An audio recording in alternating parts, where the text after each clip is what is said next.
वर्तमान समय के संसद गुरु बाबा कान जी महाराज के श्री चरण कमल पर आकर प्रणाम। सभी गुरु भाई बहन, बड़े बुजुर्ग, बच्चे सब सादर जय।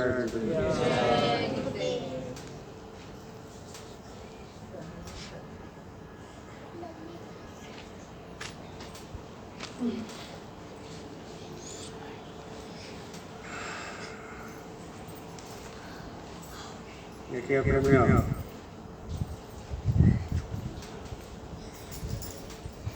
इस कठिन समय में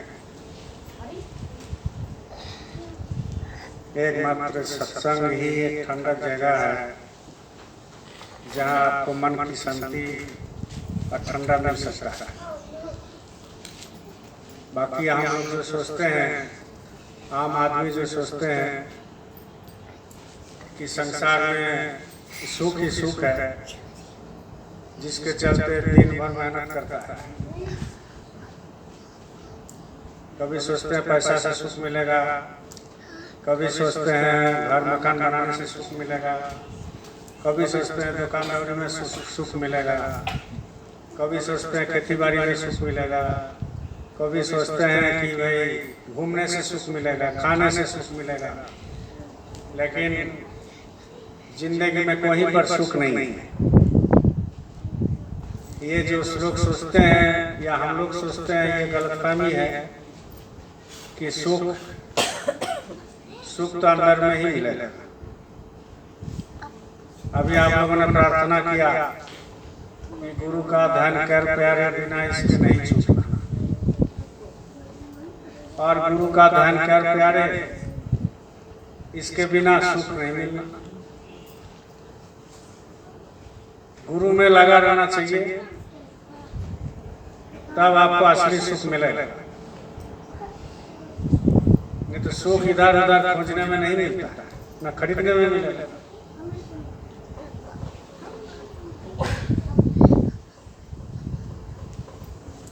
भगवान कृष्ण को पूछा कि सुख कहाँ मिलेगा, तो उन्होंने बताया सुख आपके अंदर में भरा हुआ है। जो कुछ है ब्रह्मांड में वो है भांड। ब्रह्मांड में जो कुछ है सब आपको दोनों आंखों के बीच में है। इतनी छोटी जगह है अंदर में जो आपको ये चरम चक्षु से दिखाई नहीं देगा, लेकिन अंदर में बहुत बड़ा आकाश, बहुत बड़ी दुनिया, बहुत आनंद, बहुत नशा और बहुत सुख दोनों आंखों के बीच में। लोग इसी में गलती करते हैं कि सुख कहाँ मिलेगा, लेकिन अंदर में नहीं खोजता, बाहर खोजते रहता है। तो जब बाहर खोजता है तो सुख मिलता नहीं, और अंदर में जितना अंदर जाएगा उतना खुश है और सुख भी है।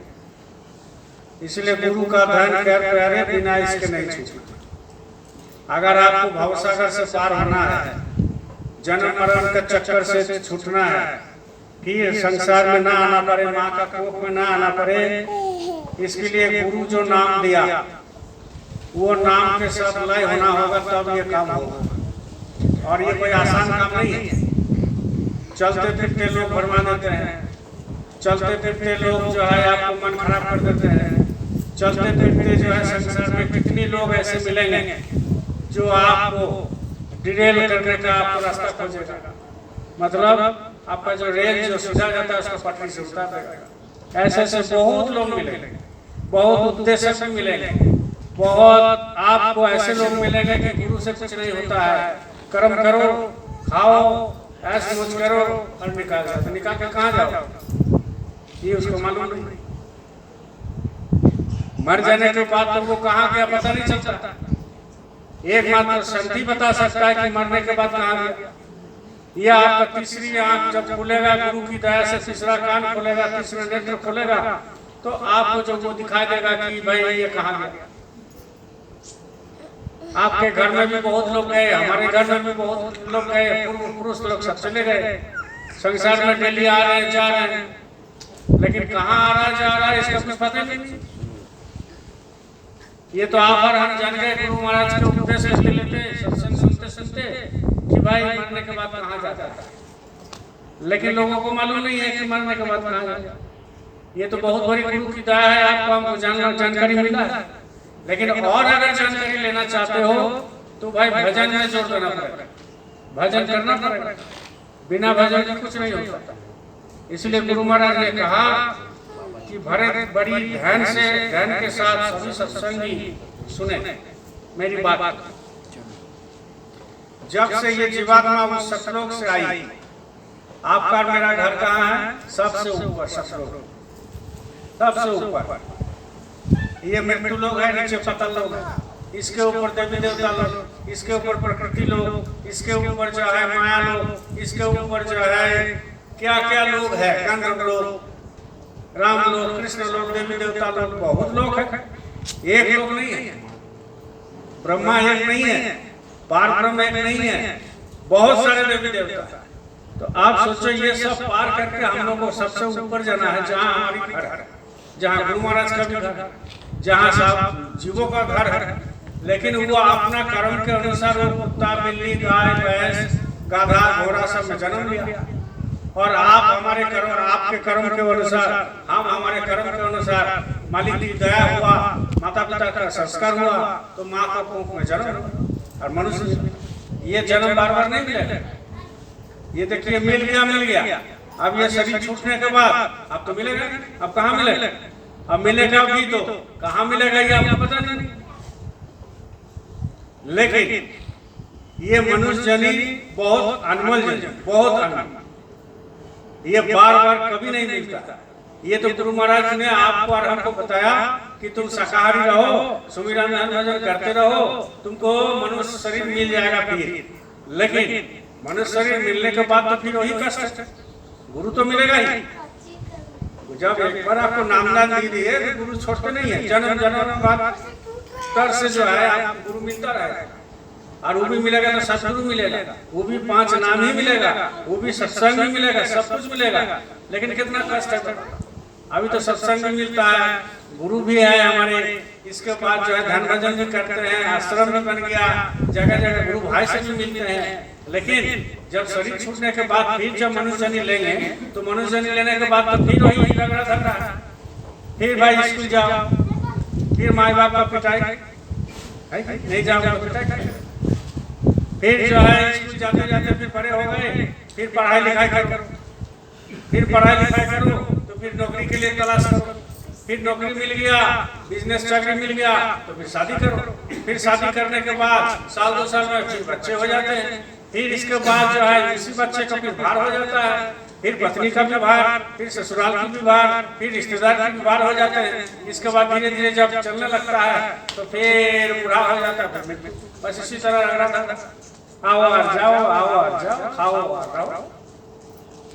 तो गुरु क्या कहते हैं कि भाई सत्संग करो, सत्संग की बात को अमल करना पड़ेगा। सत्संग में जाने से कुछ नहीं होता। अब हम आते हैं यहाँ पर, हमारा फायदा उसी समय होगा जब हम भजन करेंगे, नहीं तो कोई फायदा नहीं। बस लगे हैं स्कूल जा रहे हैं, रजिस्टर बना रहे हैं, परीक्षा दे रहे हैं, फेल कर रहे हैं या पास कर रहे हैं, उससे मतलब नहीं। इसी तरह जो है आप सत्संग में आते हो ठीक है, लेकिन ये देखना पड़ेगा कि हम कितना देर भजन करते हैं। भजन है जरूरी है, बिना भजन के कुछ नहीं होता। गुरु महाराज ने कहा कि भजन में ही तरक्की, भजन में ही बरकत, भजन में ही आपका लक्ष्य पूरा होगा, और भजन में ही आपको सतलोक पहुंचा देगा, और भजन में ही नाम मिलेगा, और नाम से ही जो गुरु मिलेगा। और नाम और गुरु अभेद है, और नाम और गुरु जब मिल जाते हैं तो आपको जन्म जन्मांतर से जो ये रगड़ा लग रहा है आने जाने का ये खत्म हो जाएगा। इसीलिए कहते हैं कि जब से ये जीवात्मा उस सतलोक से आई तब से अभी तक वापस घर में नहीं गई। वहां से तो आ गए, लेकिन जाने का रास्ता किसी को मालूम है? आपको तो रास्ता मालूम हो गया कि भाई आप वहां से आए हैं, आप वहां को जाना है, लेकिन रास्ता तो चाबी तो मिल गया, लेकिन आप चाबी मिलने के बाद घर में रख दिया चाबी, अब दरवाजा के बगल में खड़ा है। मान लो हमारे रूम का चाबी आपको दे देते हैं और हम वहाँ हैं, और वो दरवाजा के बगल में आप खड़े हो और ताला दूसरा लगा हुआ है, तो आपको तो कोई फायदा है, घर में कुछ नहीं सकते, वहाँ खड़े रहो। अब जब मेरा चाबी हम मिलेंगे तब तो होगा। वैसा ही आपको चाबी दे दिया गया, ताला भी लगा हुआ है, लेकिन उस चाबी से आपको खोलना पड़ेगा। तो वो गुरु आपको खोलेगा, गुरु इशारा करेगा, तब तो आपका काम बनेगा और मेरा भी काम बनेगा। इसलिए बोल रहे हैं कि जब से आया तब से वापस नहीं, वापस कैसे जाए? ये माया का जगत है, ये मृत्यु लोग है, देवी देवता लोग है, सब फंसाने वाले हैं, कर्मकांडी है, पंडित है, मुल्ला है, मौलवी है, तरह तरह का साधु है, उसके उपदेशक है, उसका जो है कर्म है। आप जो संसार में लिप्त है तो आप कैसे वापस जाओ? वापस जाने के लिए भक्ति ही एकमात्र रास्ता है। और वो किसकी भक्ति करना है? गुरु का भक्ति करना पड़ता है, तब वापस जा सकते हैं। जब गुरु दया करेगा तब, ऐसे नहीं। और गुरु किसके ऊपर दया करते हैं? बोलो जय गुरुदेव, जोर से बोलो जय गुरुदेव। गुरु किनके ऊपर दया करते हैं? गुरु उन्हीं के ऊपर दया करते हैं जो उनकी उपदेश को पालन करते हैं। गुरु कहते हैं कि भाई सुमिरन ध्यान भजन करो, गण आप नहीं करोगे, दया थोड़ी मिलेगा। ना अभिशाप देगा आपको, ना आपको दया मिलेगा, क्योंकि आप उनका काम नहीं कर रहे। कैसे मिलेगा? इसलिए आपको दया कर लेना है तो गुरु जो बोलते हैं वही करना, उसके ऊपर शंका नहीं करना। बहुत सारे लोग जो है क्या करते हैं कि वो अपना बुद्धि लगा देते हैं। जब अपना बुद्धि लगा देगा तो काम नहीं बनेगा। गुरु जो बताते हैं उसी चीज को करना है। तो इसलिए कहते हैं कि इन जीवात्माओं को मनुष्य के मकान में दोनों आंखों के पीछे काल भगवान ने बैठा दिया। ये दोनों का आंखों के पीछे में है आत्मा, उसको क्या कहते हैं? शक्ति, जो आपकी जिसके बल पर आप खाते हो, बोलते हो, चलते हो, फिरते हो, सारे काम दुनिया का करते हो। वो अगर निकल गया तो ये शरीर का कोई वैल्यू नहीं है, मिट्टी है, मिट्टी है। ये अगर निकल गया, जब तक है तब तक इसमें ठीक है, निकल गया तो बदबू आने लगेगा, निकल गया तो सड़ने लगेगा, निकल गया तो भाई इसमें कीड़ा लगने लगेगा, निकल गया तो कोई पूछने वाला नहीं है, निकल गया तो आपका शरीर पड़ा हुआ है, बगल में कोई जाएगा नहीं। तो ये निकाल गया तो बस खेल खत्म हो गया। जब तक है आपकी जो है अहंकार कि हम ये करते हैं, वो करते हैं, वो करते हैं, लेकिन ये जब तक है तब तक, निकाल गया तो खेल खत्म। यही चीज को परमात्मा क्या करते हैं? गुरु का रूप में आकर के वो बताते हैं, क्योंकि हमारा भूल गए कि आत्मा कहाँ रहता है, आत्मा का क्या काम है, आत्मा में क्या शक्ति है। स्वामी विवेकानंद ने इसी शक्ति को जगा लिया, हमारे गुरु महाराज ने इसी शक्ति को जगा लिया, महाराज जी ने इसी शक्ति को जगा लिया। गुरु की बल पर ऐसी शक्ति नहीं जगती।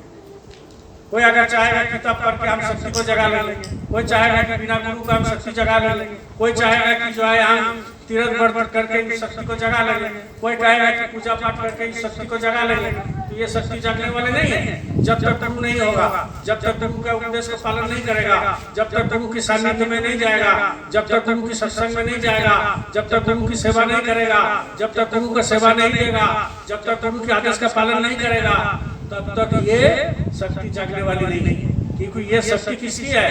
गुरु की है। लेकिन आपके अंदर में रख दिया, इसीलिए रख दिया कि भाई आपका शरीर चलता फिरता रहे, निकल गया तो फिर खत्म हो गया। इसीलिए कहते हैं पहले की साधना गुदा चक्र से होती थी। देखो हमारे शरीर में 6 चक्र होते हैं, 6 चक्र होते हैं, 5 और 1 6, ठीक है ना? तो पहले के साधना कहाँ से होता था? गुदा चक्र।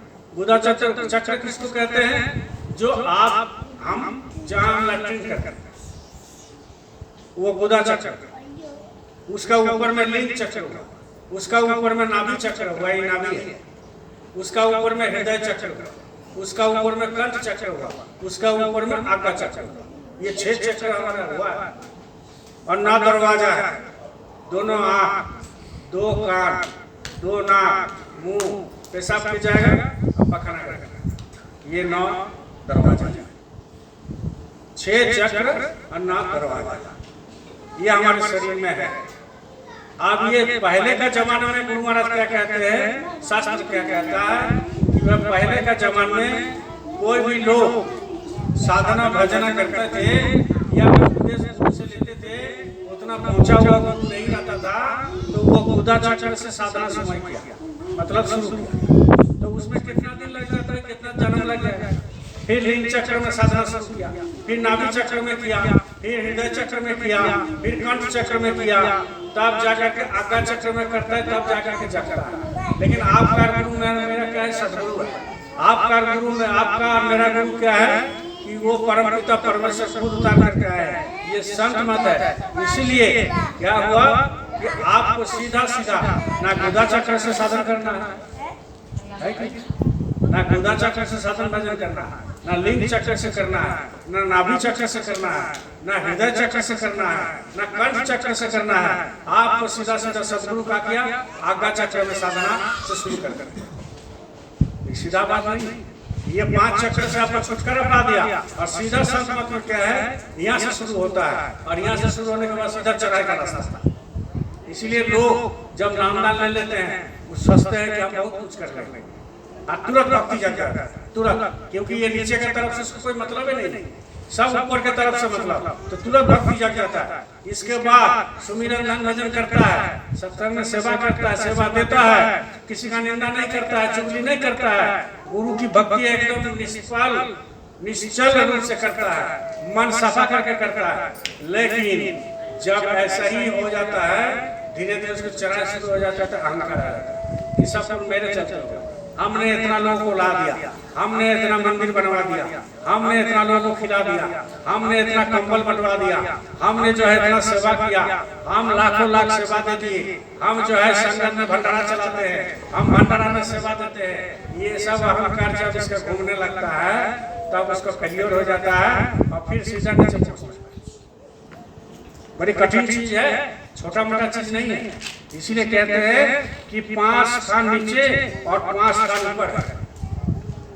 देखिए 5 स्थान नीचे, इधर से आज्ञा चक्र हुआ, इसका नीचे में कंठ चक्र, हृदय चक्र, नाभि चक्र, लिंग चक्र, नीचे में गुदा चक्र, ये 5 का नीचे हो, यहाँ से 5 का नीचे और 5 का ऊपर ईश्वर लोक, ब्रह्म लोक, पार ब्रह्म लोक, महाकाल पुरुष, 5 उधर और 5 इधर, बीच में आज्ञा चक्र है। आज्ञा चक्र में कौन रहते हैं? आप खुद रहते हैं, मतलब आत्मा रहता है, मतलब परमात्मा यहाँ पर रहते हैं, उनकी अंश रहता है। आत्मा जग जाता है तो परमात्मा से मिलने लगता है, परमात्मा हो जाता है। आत्मा जब तक नहीं जगता है तो वो दूर मानो, दूर, बहुत दूर है।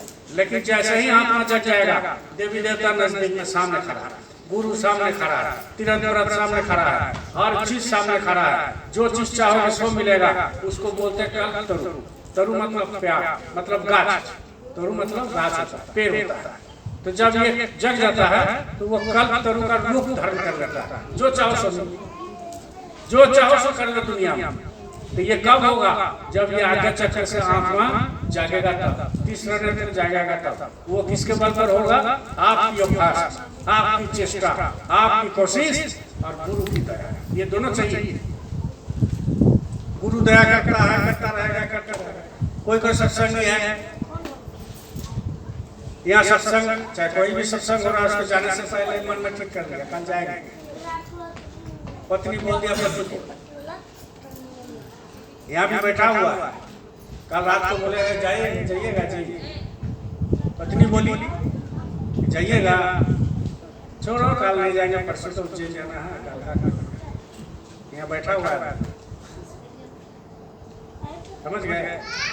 हम नाम लेके बोलने से क्या फायदा?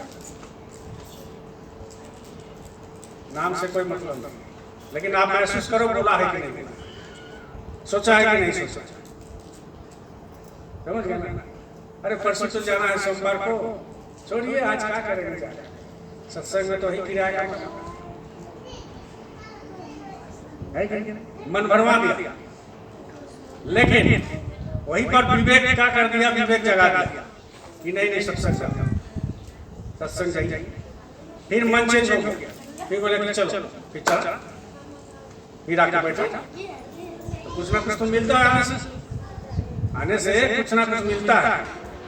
तो इसीलिए कहते हैं कि 5 स्थान नीचे और 5 स्थान ऊपर है, बीचों बीच में सूरत का निवास है। यहाँ बढ़िया से समझो संत, ये नहीं कि ये पूजा पाठ और जाग जो कहते पार कर जाए, ये संत मत है, बड़ी कठिन चीज है। 5 स्थान ऊपर और 5 स्थान नीचे, बीच में क्या है? सूरत। संत मत में आत्मा को सूरत कहते हैं, संत मत में आत्मा को सूरत कहते हैं। पहले जोगी जब करते थे, जब जो करते थे तो प्राणायाम की साधना गुदा चक्र से प्राप्त होती थी। जोगी अलग है, जोगेश्वर अलग है, साधु अलग है, समझ गए?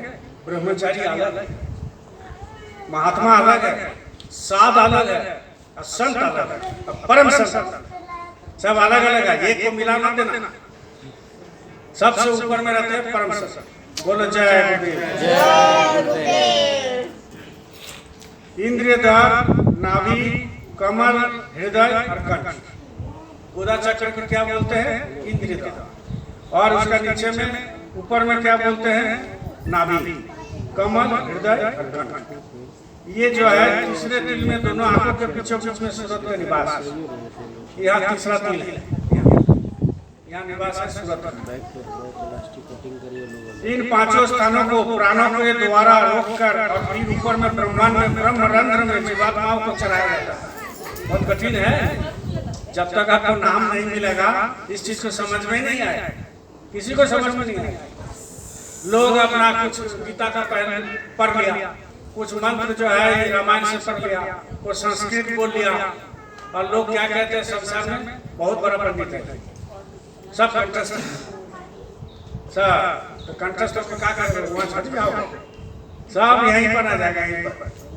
वहाँ तो वही जाएगा जो भजन करेगा, वहाँ तो वही जाएगा जो नाम के साथ लय होगा, वहाँ तो वही जाएगा जिसका गुरु ऊपर गुरु की दया होगा। बाकी ये जितना पीर पैगंबर देख रहे हैं, और जितना पंडित और मुल्ला मौलवी देख रहे हैं, और जितना पूजा पाठ करने वाले, और जितना तीर्थ व्रत करने वाले, और जितना माला तिलक चंदन लगाने वाले, और जितना भभूत लगाने वाले, और जितना स्मशान में घूमने वाले, और जितना पुजारी देख रहे हो आप, और जितना बड़ा बड़ा जो है आप पंडित देख रहे हो, उतना सीधा नहीं कि सब पहुंच जाएगा ऊपर। चलो संस्कार बन रहा है, कोई बात नहीं है, लेकिन पहुंचेगा वही जो शब्द के साथ जुड़ेगा, जो नाम के साथ जुड़ेगा। और शब्द किसके अधीन में है? सदगुरु के अधीन में। नाम किसके अधीन में है? सदगुरु के अधीन में है। बिना सदगुरु के भवसागर कोई नहीं पार हो सकता। इसलिए तो भगवान कृष्ण ने भी गुरु किया, राम भी गुरु किए, हमारे गुरु महाराज भी गुरु किए, हमारे महाराज जी भी गुरु किए, हम लोग भी गुरु किए, बिहार के दरिया साहब भी गुरु किए, दादू साहब भी गुरु किए, मेरा भाई भी गुरु किए, आचार्य रामानुज भी गुरु किए। जितने बड़े बड़े महात्मा हुए और जितने जिनको भवसागर पार होना है उनको गुरु मिला ही। बिना गुरु के कोई नहीं कर सकता। क्यों? क्योंकि वो गुरु वहाँ देखा है कि यहाँ कैसे जाया जाएगा, कैसा परमात्मा है, वो क्या खाते हैं, किस जगह में रहते हैं, कौन धाम में रहते हैं, रास्ता में क्या क्या रुकावट है, रास्ता में कैसे कैसे जाना है, संसार में कैसे रहना है, पाताल लोक में क्या चीज है, देवी देवता क्या है, मृत्यु लोक में क्या चीज है, मृत्यु लोक में कैसे रहना है, कैसे माँ बाप का सेवा करना है, कैसे संसार में चलना है, कैसे परिवार में रखना है, कैसे परिवार में चलना है। ये सारे शिक्षा कहाँ पर होता है? सत्संग। इसीलिए तो लोग सत्संग में आकर के बदल गए। कितना चोर बदल गए, कितना डकायत बदल गए हमारे गुरु महाराज में आकर, कितना घूसखोर घूस लेना बंद कर दिया, कितना ठगने वाला ठगना बंद कर दिया, कितना जमीन लूटने वाला जमीन लूटना बंद कर दिया, कितना लोग ईमानदार बन गए, कितना चोर जो है वो सत्संगी बन गया, कितना दारू पीने वाला वो दारू छोड़ दिया। कैसे होता है? ये सत्संग में दया होता है। किनकी दया होता है? परमात्मा का, यानी गुरु का दया होता है। इसलिए कहते हैं कि उस समय पर सभी सीधा साधन जिज्ञासुओं को और साधकों को उपलब्ध थे। विवेक, विचार, मर्यादा, शरीर में बल, खान पान की शुद्धि, हर तरह का सुविधा था। खान पान के ऊपर बहुत ध्यान देना चाहिए लोगों को, समझ गए? अगर कोई किसी का खान पान में अगर गलत हो गया तो सेकंड में बदल जाता मन, सेकंड। कोई होटल में खा लेंगे, मान लीजिए शाकाहारी होटल, कभी कभी बाहर जाते हैं, कोरोना बंद हो गया, शाकाहारी होटल में खाए, लेकिन जो बनाने वाले हैं वो तो घर में जाकर मांस मछली खाता है, उसमें आपको कर्म तो चलेगा ही, आपका भी मन खराब होगा, साधन भजन में रुकावट होगा। लेकिन आप शाकाहारी खा रहे हो, कुछ दिन के लिए तकलीफ तो होगा, लेकिन क्या होता है कि धीरे धीरे वो आप सुधार सकते हो। सुमिरन ध्यान भजन गुरु से प्रार्थना करते। लेकिन जो एकदम सीधा मांस मछली अंडा वाला होटल में खाते हैं और मांस मछली अंडे वाला घर में खाते हैं, उसका घर में पानी भी पीते हैं, तो समझ लो उसका मन खराब होना जरूरी है। लेकिन कोई कोई समाज में ऐसी आपकी दोस्तियां रहेगा जो आपको बोलता है कि नहीं आपका गुरु का दर्शन करेंगे, है कि कोई कोई बोलते हैं चलो गुरु का दर्शन करके आते हैं, आप उनका घर में बोलने के लिए गए हैं और वो मांस मछली खाता है कि चलो हम जाएंगे उनसे या हम आपका गुरु जी से मिलेंगे, लेकिन हम अभी नहीं छोड़ेंगे, हम पहले मिलेंगे। तब आप उनकी घर में गए और आपका उद्देश्य है उनको ले जाना, गुरु की शरण में ले जाना, लेकिन वो अगर आपको एक गिलास पानी दे दिया तो आपको तो वहाँ पीना जरूरी है। बोलेगा तुम हमारे घर में पानी नहीं पियोगे तो हम तुम्हारे गुरु को पास खाएंगे, बोलेगा कि नहीं बोलेगा, मन उसका खराब हो जाएगा। तो आपको पानी पीना जरूरी है, तो ऐसा ही आप पानी लेके जय बोल कर पी लीजिए, है कि नहीं। कर्म तो चलेगा, लेकिन उनको ले जाने के लिए आपको पीना पड़ेगा, उनको ले जाने के लिए उनसे आपको थोड़ा दोस्ती रखना ही पड़ेगा। क्योंकि हम भी तो ऐसा ही थे, हम भी तो मांस मछली अंडा खाते थे, लेकिन हमारे पास जो आता था उनको हम जब देते थे, वो जब बोलते थे कि नहीं नहीं हम तुम्हारे पास आज नहीं खाएंगे, तुम पहले नाम दान लो, तुम पहले जाओ, तो हमको तकलीफ होता था। और हम भी सोचते थे कि जब तुम मेरा घर में नहीं खाओगे तो तुम्हारा गुरु तुमको क्या शिक्षा दिया, यही मानव शिक्षा था। लोगों में ये आता है मन में, तो आपको उनको भी ले जाना है, मेन उद्देश्य उनको ले जाना, समझ गए। तो तरीका तो बहुत कुछ है, लेकिन आपको थोड़ा सा बल देना पड़ेगा क्या कि भाई अधिकतर समय हम ना खाना खाए ना पानी पिए, समझ गए। तो ये सब चीज सोच सोच के चलना, खाने के ऊपर बहुत ध्यान रखना पड़ता है। अगर आप भजन करोगे तो, सत्संग में जाओगे तो, सत्संग में लगे रहोगे तो खाना पीना के ऊपर बहुत ध्यान देना चाहिए।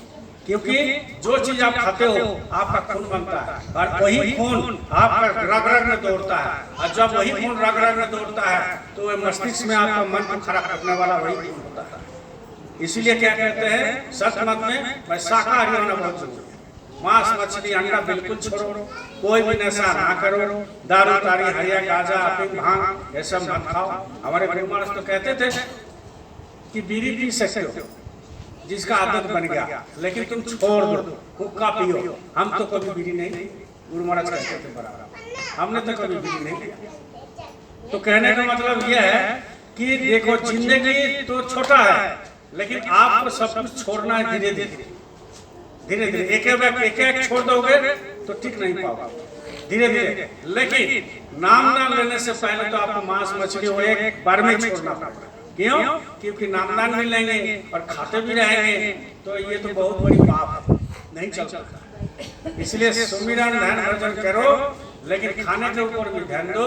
जिस दिन आपका खाना साफ हो जाएगा, रहन सहन साफ हो जाएगा, आपको भजन सुनने को मिलेगा, मन रुक जाएगा। मन बड़ी चंचल होता है, मन बहुत चंचल। आप यहाँ पर भजन में बैठे थे, सुमिरन ध्यान में बैठे थे, किसी का मन थोड़ी रुका, लेकिन एक अभ्यास कराना पड़ता है, अभ्यास कराना पड़ता है। जैसे बच्चे लोग होता है और इधर उधर से दौड़ता है, तो माँ जानता है इसको क्या देने से ठीक रहेगा, शांत रहेगा, है कि? कोई खिलौना कुछ दे दिया, वो अपना खेलते रहा। कुछ खाना दे दिया, कोई चॉकलेट ले दिया, चुसते रहा चुपचाप। लेकिन जब तक नहीं दोगे तब तक वो खुराफात करते रहेगा। वैसा ही आपका मेरा मन है, ये खुराफाती करते रहता है दिन भर, तो उसको देना क्या चाहिए? उसको देना है भजन, तब तक रुकेगा। उसकी मन मुताबिक होना चाहिए। मन के मन मुताबिक क्या चीज होता है? मन के मन मुताबिक खाना, वो खाना बहुत पसंद करता है मन। कभी कभी आपको लगता है ना कि चलो बाहर घूम के आते हैं, बाहर खा के आते हैं। कभी कभी लगता है ना मन बोलता है आपको चलो आज पनीर बनाओ, मशरूम बनाओ, आज ये बनाओ, आज पूरी बनाओ, ये बनाओ। ये मन कहते रहता है दिन भर। कभी कभी मन बोलता है चलो घूमने आ जाते हैं। अभी जब बहुत लोग उज्जैन जा रहे हैं, हमारा हिसाब से, हमारा जो हिसाब है कम से कम 75 से 80 लोग जा रहे हैं, ठीक है। अब 75-80 लोगों में शायद 2-4 लोग हैं मन में सोच के जा रहा कि वहाँ सुमिरन ध्यान भजन करेंगे, महाराज जी का दर्शन करेंगे, शायद 2-4-5। और बाकी लोगों का मन में क्या है, अभी से एक दूसरे से पूछने लगा महाकाल जाना है ना, पूछ रहा, बोले जाएगा, पूछता है कि नहीं जी, अब ये से पूछ रहा है। देखो वहाँ जाएंगे, शिप्रा नदी जाएंगे, महाकाल दर्शन करेंगे, इधर उधर घूमेंगे, ये सब मन में अब ये से चल रहा है। तो अब ये से जब मन पका रहा है तो वहाँ जाकर भजन थोड़ी करेगा, मन तो यहीं से पक के जा रहा है, यहीं से पका के जा रहे हैं मन। तो वहाँ जाने से पहले तो इतना तो कम से कम संकल्प कर लो भाई कि नहीं नहीं वहाँ भजन जरूर करेंगे, वहाँ सुमिरन 3 बार करेंगे, घर में 1 बार करते हैं ना, वहाँ 3 बार करेंगे। काम तो कुछ है नहीं, भंडारा वाला भंडारा बनाएगा, है कि नहीं, सेवादार चला गए, वो लोग सेवा कर रहा है। आप तो भाई जाओगे और अपना खाना खाओगे और सुबह सब सत्संग सुनोगे, इसके बाद ट्रेन में आकर के बस नाटक करना, ऐसा थोड़ी चलेगा।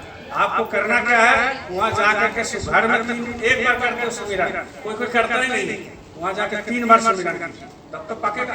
अरे 3 दिन रहो, 3 दिन में बहुत पकता है, वहाँ जाकर के हमको भजन करना, ये तो मन में होना चाहिए, तब तक होगा, नहीं तो नहीं होगा। संत मत में संकल्प बहुत बड़ा चीज होता है, बहुत बड़ा चीज, इसलिए संकल्प बहुत जरूरी होता है। बिना संकल्प में आपको कुछ नहीं बनेगा। संकल्प करना पड़ेगा कि हमको उठना है सुबह, हमको सुमिरन डेली बैठना है, हमको जो है दूसरे के घर में खाना नहीं है, हमको होटल में खाना नहीं है, हम यहाँ नहीं जाएंगे वहाँ नहीं जाएंगे। तो आपको जो है ये संकल्प करके काम में तो जाना ही पड़ेगा। हम जब काम कर रहे हैं रोजी रोटी के लिए तो जाना पड़ेगा। लेकिन बहुत लोग फालतू लोग जाते हैं, फालतू काम में बैठते हैं, फालतू काम में अड्डाबाजी करते हैं। ये चीज सब बदलना पड़ेगा, जिंदगी की शैली, कार्य शैली बदलना पड़ेगा, तब जाकर के आपकी भजन बनेगा और सुमिरन बनेगा और ध्यान बनेगा और गुरु की दया लेना पड़ेगा, नहीं तो फिर मुश्किल है। इसलिए बताते हैं उस समय पर साधन जिज्ञासुओं को और साधकों को उपलब्ध है, विवेक विचार मर्यादा शरीर के बल खान पान शुद्धि हर जाता था। जंगल में रहो घर में रहो, दोनों तरह से काम हो सकता था। लेकिन वर्तमान समय में खान पान और संग दोष ये सब समय अस्त व्यस्त हो गया।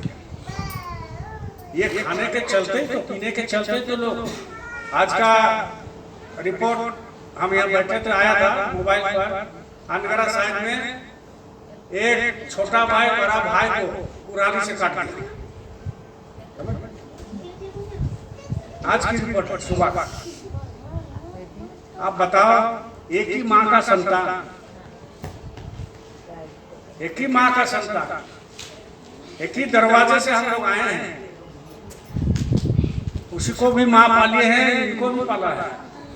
लेकिन ऐसा हो गया कि भाई भाई को चेहरा नहीं देखता है, भाई भाई को मारने के लिए दौड़ता है, 1 गज जमीन के लिए भाई भाई में लड़ाई हो जाएगा। और ये आए दिन आप अखबार में देखते हो। तो आज वो जो छोटा भाई बड़ा भाई को काट दिया, कुल्हाड़ी से काट दिया। अब बताओ ये है दुनिया। इसीलिए तो मन को शांत करना जरूरी है। क्या हमको गुस्सा नहीं आता? क्या आपको नहीं आता है? लेकिन गुरु महाराज ऐसा जड़ी बूटी दिया है कि तुरंत विवेक देता है, चाहे बोलने दो भाई, उसका काम हम कर। तो कहने का मतलब यह है कि देखो सहन शक्ति कहाँ से आएगा? भजन से आएगा। सहन शक्ति रहना चाहिए, जो सहेगा वो बोलो रहेगा। ये दुनिया का नियम है। हमारे गुरु महाराज ने कहा कि सहन करो, जो सहेगा वो दुनिया में रहेगा और जो नहीं रह सहेगा वो दुनिया में नहीं रहेगा। ये पक्का बात।